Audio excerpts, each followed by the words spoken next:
Guys જય શ્રી કૃષ્ણ। આજે આપણે જો ખીર બનાવશું તો એના માટે દૂધ ગરમ કરી અને એની અંદર આપણે ખાંડ નાખી દીધી છે અને આવડા આપણે બપોરના ભાત પડ્યા હતા એ આપણે એડ કરશું ધીમે ધીમે કરી અને આવડા બધાય એડ કરી દેશું જો। અને આની અંદર આપણે ખાંડી અને એલચી પણ નાખી છે। હવે બધાય ભાત આપણે એડ કરી દેશું। જો આવી રીતે બધાય ભાત આપણે એડ કરી દેશું। ઓકે જો પછી આપણે આને હલાવી લેશું। આની અંદર આપણે એલચીને 3-4 એલચી ખાંડીને આ એલચી કરી છે એને પણ ખાંડીને આપણે આની અંદર એડ કરી દેશું।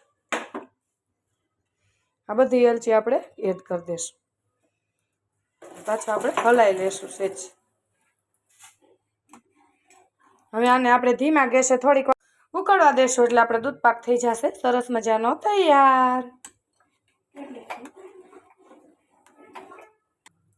ચાની અંદર આપણે પલાળી અને 2 ચમચી જેટલા સાબુદાણા પણ નાખી શકીએ તો આપણો તૈયાર છે ગરમ ગરમ દૂધ પાક।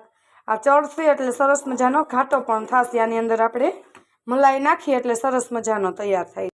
સરસ મજાનો આપણો દૂધ પાક રેડી થઈ ગયો છે। જો હવે આ ઘટ થાય એટલે સરસ મજાનો રેડી થાય છે। તો તૈયાર છે આપણો દૂધ પાક। Bye bye.